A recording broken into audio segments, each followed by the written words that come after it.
Então, pessoal, dando continuidade a esse bloco, vamos fazer essa nossa quarta questão do nosso penúltimo exame da OAB. E aí, ó, mais uma vez, ele quer saber o Pacto de São José da Costa Rica.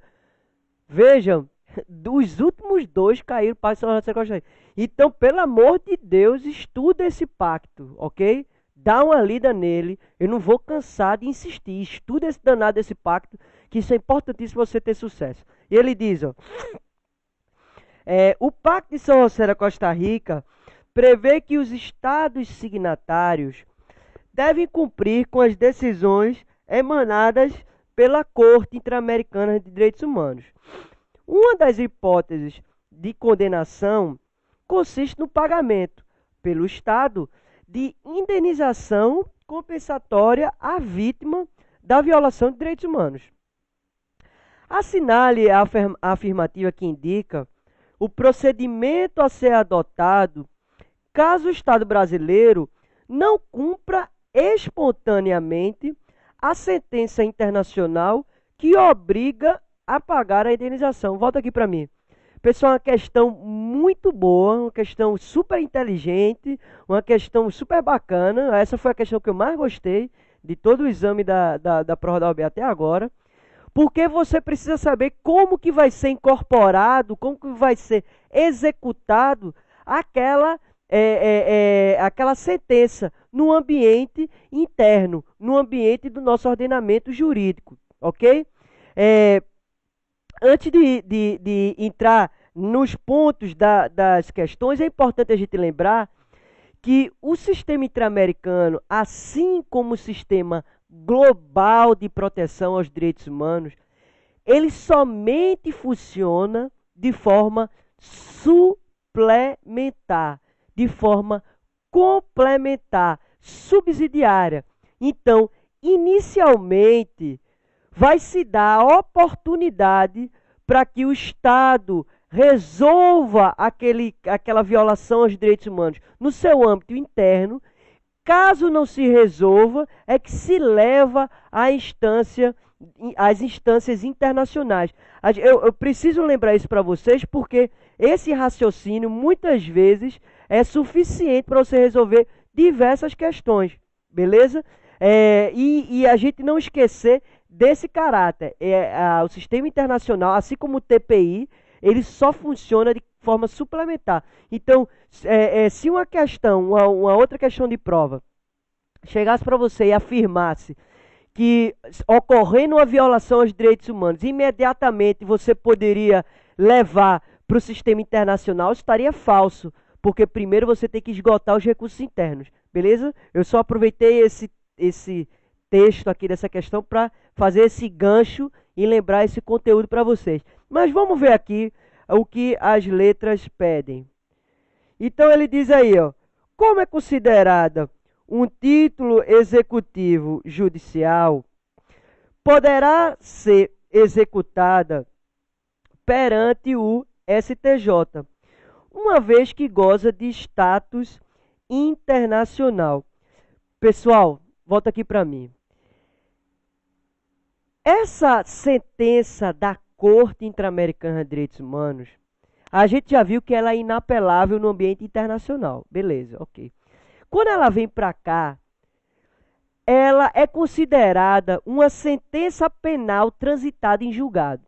Então, ela é considerada um título executivo judicial, assim como diz o artigo 475-N do nosso CPC, nosso Código de Processo Civil. Então, o CPC, ele traz esse entendimento, no inciso 2º, ele traz esse entendimento de que uma sentença penal transitada em julgado, ele é um título executivo judicial.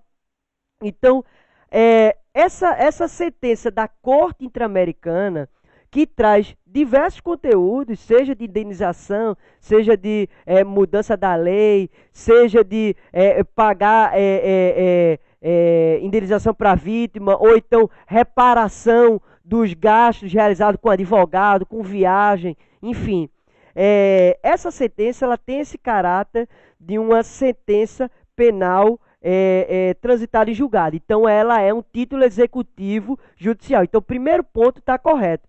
Agora, ela não vai ser executada perante o STJ. Segundo o artigo 109 da nossa Constituição, inciso 3º, quando uma decisão vier de um organismo internacional, o órgão competente para processar e julgar será um juiz federal. Então, é o juiz federal de primeira instância, não é o STJ, é um juiz federal de primeira instância que vai processar e julgar, processar e julgar não, que vai executar essa sentença no âmbito interno, ok? Então, se o Brasil não cumprir, quem vai inserir no precatório para você ter acesso àqueles valores indenizatórios vai ser um juiz federal. Você pode estar perguntando, certo, Alexandre, mas de que vara e em que foro? Segundo a doutrina, estudando sobre esse caso específico, vai ser no foro da família da vítima ou da própria vítima, certo? Para se evitar exatamente uma outra violação ao direito humano, que é o acesso à justiça. Porque, imagine, se a pessoa morasse em Recife, sofresse uma violação aos direitos humanos aqui em Recife e o Estado brasileiro falasse, ó, vai ser executado na vara lá de Brasília. Como é que isso impossibilitaria até o acesso à justiça, né? Porque você teria que se deslocar para fazer diligência, contratar advogado em Brasília e tal. Então, a própria doutrina, interpretando de forma sistemática o nosso ordenamento jurídico, interpretando de forma sistemática até o princípio da proteção da dignidade do ser humano, entende que é o foro da família da vítima que vai ser processado e julgado essa execução contra a União, ok? Então, essa sentença vai ser processada e julgada por um juiz federal no foro da família, ou seja, então se a pessoa mora em Pernambuco, na Justiça Federal de Pernambuco, se mora, enfim, e aí sucessivamente, ok? Então, não precisa passar por homologação do STJ. Isso é um outro ponto importante, porque ela não é considerada uma sentença, ela não é considerada uma sentença prolatada por um judiciário de outro país. Pelo contrário, ela é uma sentença prolatada por um organismo internacional. É diferente, certo? Que o Brasil já aceitou a jurisdição. Então, o Brasil, em 98, ele aceitou de forma voluntária a jurisdição da Corte Interamericana de Direitos Humanos. Então não precisa passar por uma homologação do STJ, porque o Brasil já ratificou o Pacto de São José da Costa Rica e já se submeteu à jurisdição da Corte Interamericana de Direitos Humanos. Então não precisa passar pela homologação do STJ, porque só passa pela homologação do STJ uma sentença estrangeira. E nesse caso não é uma sentença estrangeira, não é uma sentença advinda de um judiciário que aplica uma outra modalidade de interpretação da lei e tal. Não é isso. O Brasil já aceitou a jurisdição da Corte Interamericana. Então não precisa passar pela homologação do STJ. Beleza? Então, o item A está errado nesse sentido. Então, como é considerado o título executivo judicial, então, até aí, correto, poderá ser executado perante o STJ. Falso, uma vez que goza de status internacional. Então, não vai ser executado perante o STJ, vai ser executado perante o juiz federal no foro na vara do foro da família da vítima ou da própria vítima. Beleza? Então, falso a letra A. Vamos ver a letra B. Como é considerado um título executivo judicial, até aí correto, né? A gente já viu, artigo 475-N, segundo CPC, né?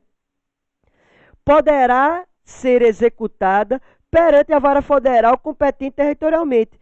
Perfeito, como a gente falou. artigo 109, inciso 3º da nossa Constituição Federal. Beleza? Então, letra B é a nossa resposta correta, é o que a gente marca, ok? Vamos lá ver a letra C. A Corte Interamericana, em razão do princípio da soberania, obrigará o Estado brasileiro a cumprir a sentença, sendo necessária a propositura de processo de execução autônomo pela parte interessada na Corte. Gente, temos 2 erros aqui, deixa eu logo sublinhar. Então, não é o princípio da soberania e não vai ser, obrigado a cumprir a sentença, se necessário para o autônomo perante a Corte. Não vai ser na Corte. Então, não é o princípio da soberania que vai obrigar o Estado, é o princípio do pacta sunt servanda. E também não vai ser executada na Corte, como a gente falou, vai ser executada na vara federal do foro da família da vítima ou da própria vítima, se ela estiver viva no caso, ok? Então, 2 erros aí nessa letra C, beleza? Vamos ver a letra D. A Corte Interamericana, em razão do princípio da soberania, então a gente já sublinha soberania, não poderá obrigar o Brasil a cumprir a sentença. Não poderá obrigar. Mas o descumprimento poderá fundamentar uma advertência na Assembleia Geral das Nações Unidas pelo descumprimento da Convenção Americana. Gente, primeiro de tudo, se você estivesse viajando na maionese, não soubesse a questão, essa letra D você já marcava, porque Nações Unidas não tem nada a ver com a questão do sistema interamericano, beleza? Então, e também não tem nada a ver essa questão do princípio da soberania. Então, não existe, se vocês devem estar se perguntando em casa, então se o Brasil descumprir, não há nenhuma sanção prevista no Pacto de São José da Costa Rica? Não. No Pacto de São José da Costa Rica e no nosso sistema interamericano, não existe nenhuma sanção prevista em caso de descumprimento de uma sentença da Corte. Então, Alexandre, como é que se dá a eficácia? A eficácia se dá numa relação internacional. Então, tem países que utilizam um descumprimento de uma sentença da Corte para fins de negociação de questões econômicas aduaneiras. Então, uma questão de um relacionamento internacional pode estar em jogo um descumprimento de uma sentença de um organismo internacional, ok? Então, isso é utilizado muito mais no ambiente político, a sanção se dá muito mais no ambiente político do que no ambiente jurídico propriamente dito, ok? Então, o nosso sistema interamericano não possui nenhum mecanismo de sanção em caso de descumprimento.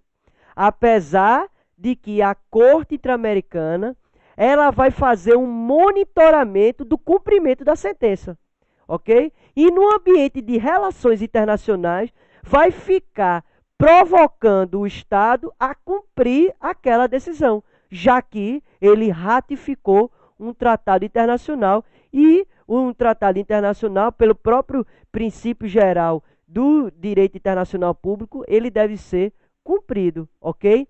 Então, essa questão está falsa, beleza?